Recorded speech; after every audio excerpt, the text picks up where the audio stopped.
Welcome back to the 30-minute missions tabletop wargame. In today's briefing we will be going over the different types of terrain and elevations as well as the different effects they have on your units in the battlefield. As a quick recap, the battlefield is made up of 208 individual hex tiles. 13 hexes wide by 16 hexes long. Each tile is the size of a standard Bondi action base 4 and 5. Both sides should look the same as the other so it doesn't create any unfair advantages. Please note that the information in this briefing may change and is not yet final. The first thing we should explain is elevations. Elevations are referring to the different levels a unit can travel on the battlefield. They are commonly referred to by positive or negative numbers ranging from -2 all the way to +3. Each level of elevation is 4.5 inches away from the next. Meaning, if you place a hex on its point, the next elevation will be directly on the opposite point. Each elevation gives a different bonus effect to your units. This effect can be used in tandem with the effects of any hex that does not already have a set elevation. When attacking an enemy from an elevation that gives a bonus, your unit gains the bonus of the elevation it is currently on and not from the distance to the target. For simplicity, we shall start from the highest and work down to the lowest elevation. +3, exclusively used by flight types. Units use this for travel and can only engage with other units at the same elevation. Due to dense cloud cover from below, line of sight is blocked to lower elevations. +2, the highest elevation which a non-flying type unit can get to. Units gain +1 to their evasion roll as well as the effects of +1. +1, the most common elevation for units that have the ability to fly/hover. Units without the ability to fly/hover are also capable of reaching this elevation via terrain. Gain +1 to ranged weapons range and accuracy rolls. 0, ground level, the most common elevation.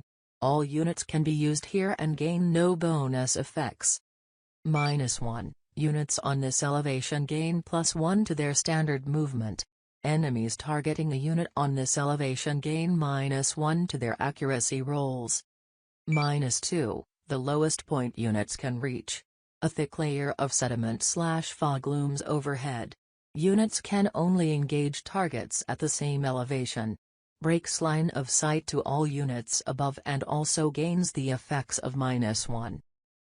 Now that we have explained what elevations are and how they work, let's continue with the different types of terrain. The first hex we will go over is the default gray tile. This hex tile gives no advantage or disadvantage. It is simply a blank hex for units to move on or terrain/structures to be placed on top of. Next is the green hex. This hex represents a forest or a heavily wooded area. These tiles provide concealment but not cover. This means that, while they cannot block incoming attacks, they can make it harder to land successful hits. If green hexes are between you and line of sight of an enemy, then 2 is subtracted from your accuracy roll for every group of green hexes. If an attacking unit is on/inside a green hex, the effect is negated for that group only. However, other groups of green hexes can still affect accuracy. If the battlefield is covered in green hexes, it may be beneficial to forego ranged combat and stick to close combat. Along with the green and gray hexes, we have the tan hex. This hex represents a desert or dry area. For every tan hex that is crossed, the player will multiply that number by 2 and then roll d8 after the unit's movement phase but before the ranged combat phase.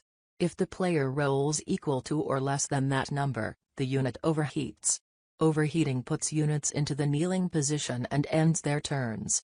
If the unit rolls higher, it may continue like normal. Not moving still applies the effect. Although, combat may make that difficult.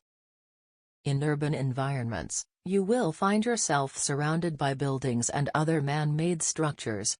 These structures are, most often, unstable due to the battles around them. Structures offer cover and concealment from enemies and incoming attacks, but unlike natural terrain, man-made structures can be destroyed. A structure can be placed on gray hexes. When it is destroyed, the gray hex turns into a black hex. It may be conducive to the gameplay to place structures directly on black hexes prior to a battle instead of swapping them out during. Black hexes represents destroyed buildings and rubble. Crossing these hexes doubles the movement points required to move. The rubble also emanates large black smoke clouds, reducing weapon accuracy rolls by 1. The size of the smoke cloud is directly dependent on the size of the building that was destroyed. Light blue hexes represents a shoreline/shallow ocean. -1 elevation. Units on this hex are underwater. Unless properly outfitted to move in the ocean, standard movement is reduced by 2. Units on this hex also take reduced kinetic weapon damage. As stated in the description, these hexes are at the -1 elevation. This means that, along with the reduced kinetic weapon damage, enemies attacking a unit on this hex subtract 1 from their accuracy rolls. If your unit is ill-equipped to navigate the waters, then their standard movement is reduced by 2 hexes. White hexes represents a snowy/frozen area. For every white hex that is crossed, the player will multiply that number by 2 and then roll a d8 after the unit's movement phase but before the ranged combat phase. If the player rolls equal to or more than that number, the unit freezes. Freezing ends the unit's turn and reduces the maximum AP it can roll for the next unit turn to 8 AP. Not moving on a white hex will instantly freeze the unit. With these hexes, no elevation was given. This means that they may be placed on any elevation. In this example, the white hexes are on the +2 elevation. This means that along with the chance of freezing, units also gain +1 to their accuracy and evasion rolls as well as +1 range.